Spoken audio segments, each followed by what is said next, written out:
En algunas circunstancias de nuestras vidas, estamos en búsqueda de algún texto o documento que nos contraste información que creemos que solo es mitología urbana o resentimiento injustificado de algún sector de la población. Y si hablamos de historia polémica, el pueblo mapuche tiene muchísimo que aportar en esta labor.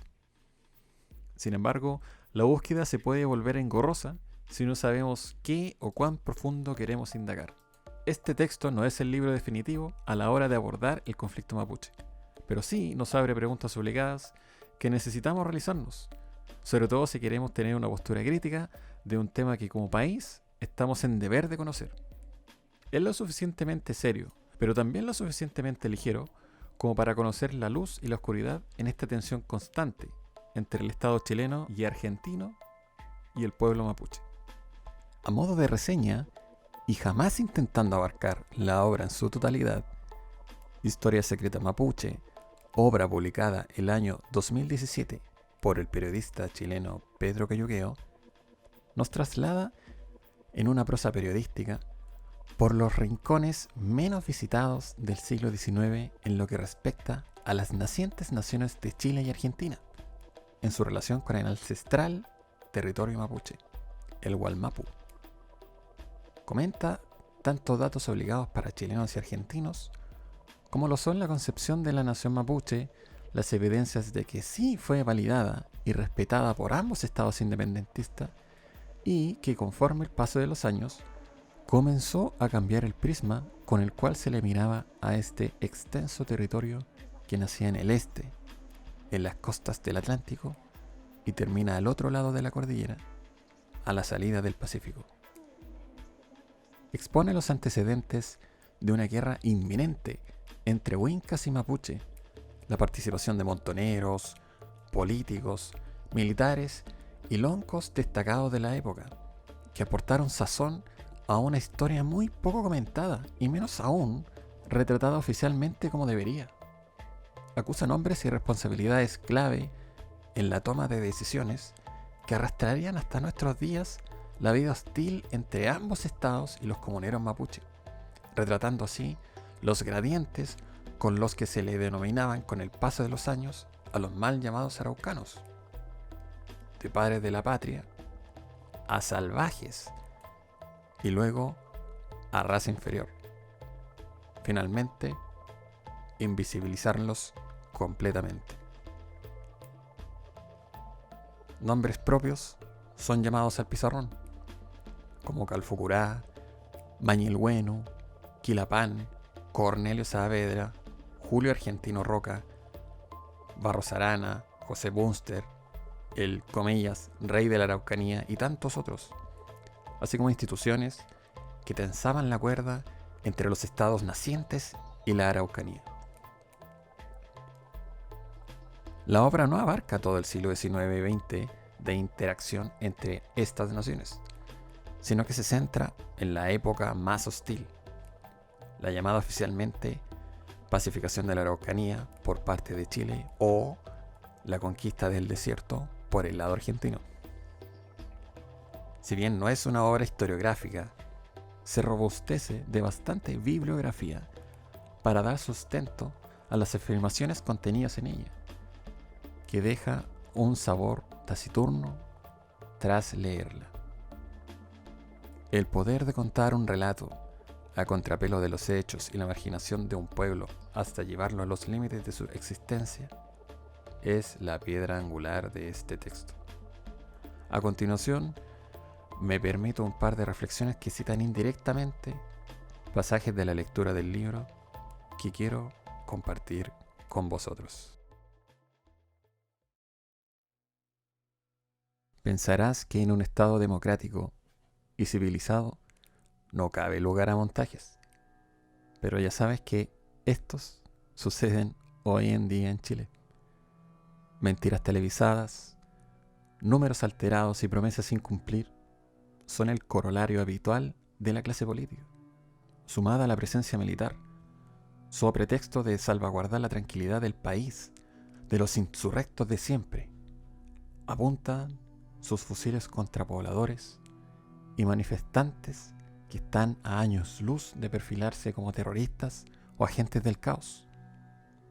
decir una cosa por otra, enunciar en una frase que materialice otra en la realidad, son cosecha frecuente en parlamentarios y autoridades que, sin revelar las verdaderas intenciones de sus administraciones, anuncian medidas injustas y poco decorosas, incomprendidas y hasta despreciables. Sería interesante discutir quién fue el primer político chileno en utilizar esta artimaña para decir una cosa frente a la opinión pública y hacer lo contrario. Pero Cornelio Saavedra Rodríguez sí que integra esta lista. Tanto en su rol como político del Partido Nacional centro-derecha, siendo parlamentario de distritos en clara pugna entre el Gualmapu y Chile, tanto como militar, ideando el mal llamado Plan de la Pacificación de la Araucanía, su participación en la frontera no resulta en otra cosa más que en un baño de sangre entre sus estratagemas de obtener réditos económicos con las tierras saqueadas y sus camaradas empresarios. Léase a José Bunster, magnate que fue el mayor beneficiado económico en el genocidio llevado adelante por Saavedra.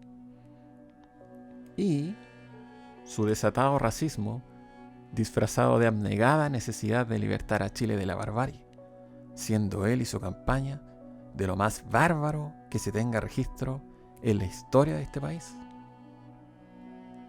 Tanto en el Parlamento como en la milicia, persuadió incansablemente por ocupar militarmente Gualmapu, apoyado además por prensa y políticos que veían una excelente oportunidad de apropiarse de tierra fértil y extensa, en desmedro de un norte seco y en conflicto con las naciones vecinas.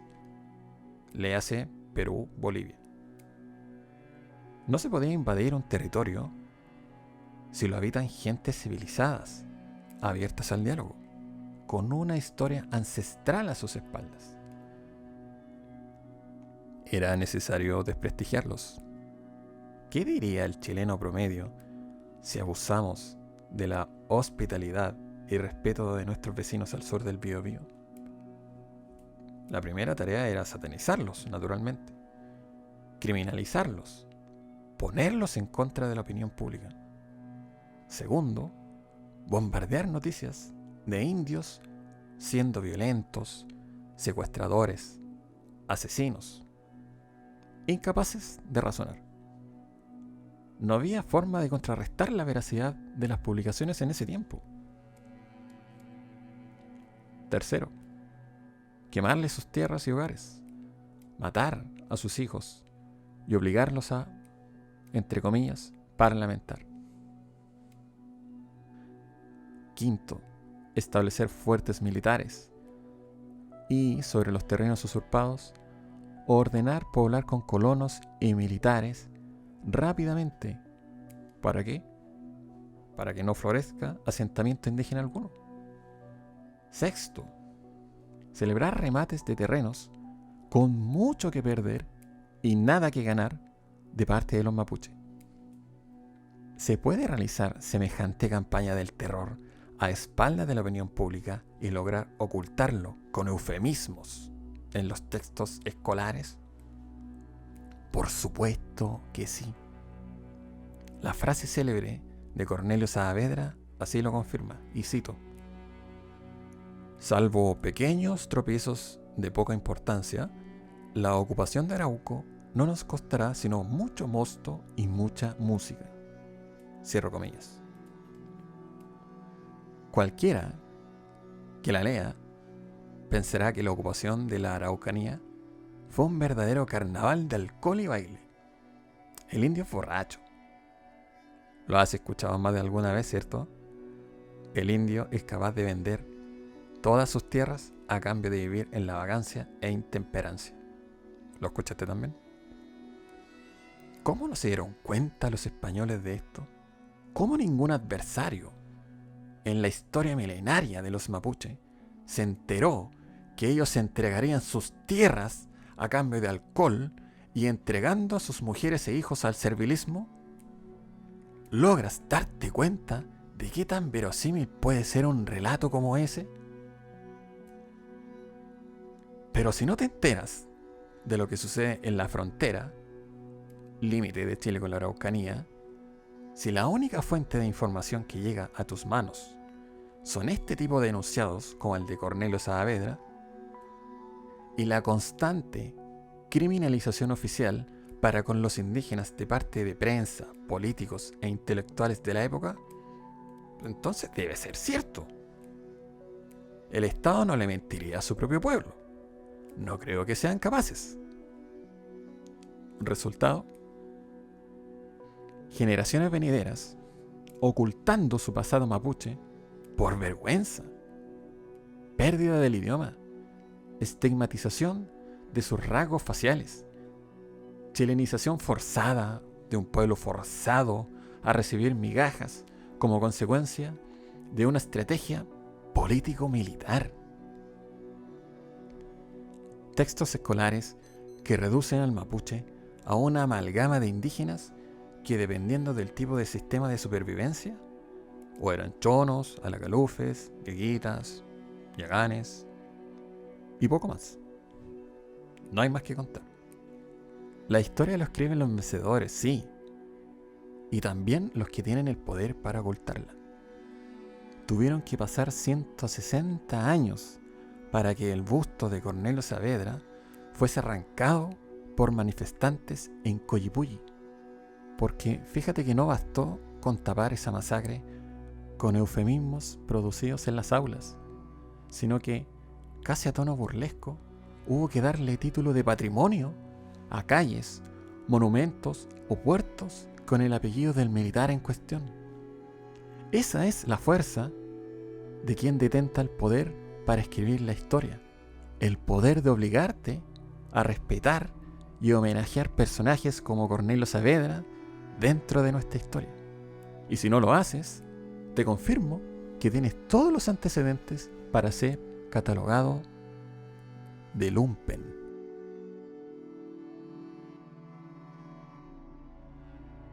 La conciencia colectiva apunta al español como el tirano cuyo yugo había que terminar de una vez, y no sin justa razón.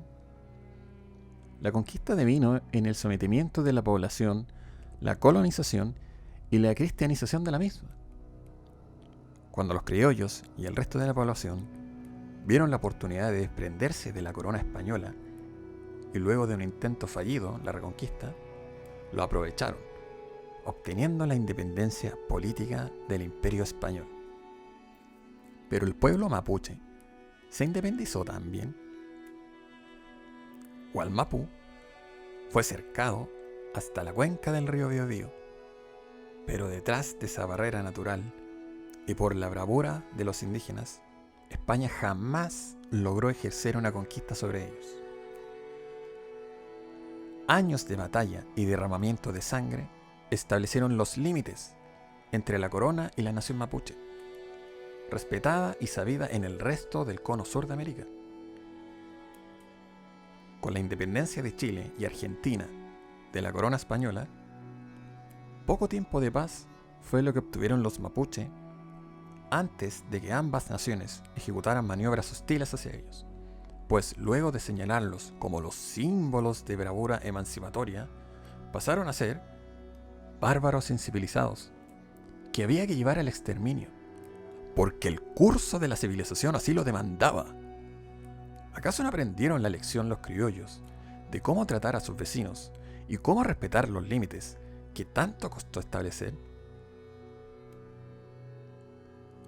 Desmarcándose de toda historia anterior, historiadores como Barros Arana o Maquena avivan el fuego de las antorchas para desterrar al mapuche de la historia oficial chilena, teniendo la labor de reescribirla para volcar la opinión de la ciudadanía hacia la persecución, el pillaje y, ¿por qué no?, el exterminio de la denominada raza inferior.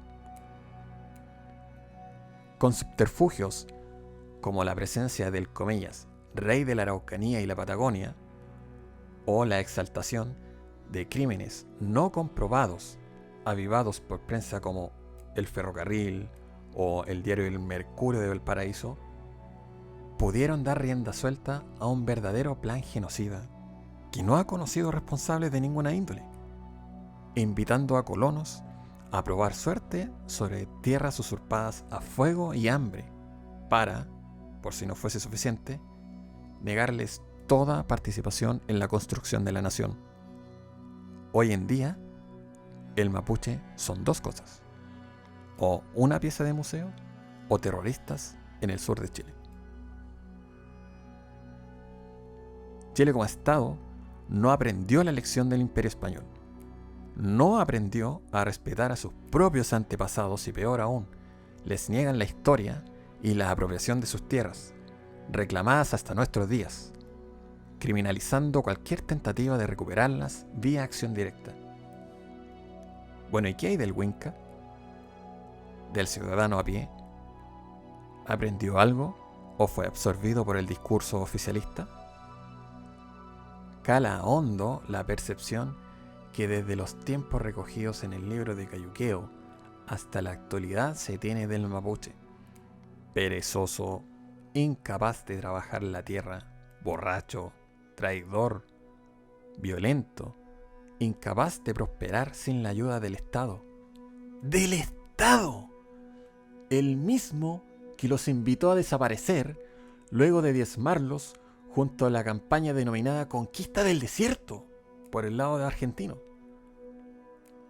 A pesar de todo, y de más de una tremendamente ingrata participación chilena en la historia mapuche, hoy aún se mantienen comunidades que reclaman y resisten peticiones centenarias, siendo gradualmente cada vez más comprendidos por los chilenos, sobre todo tras la revuelta social de octubre de 2019.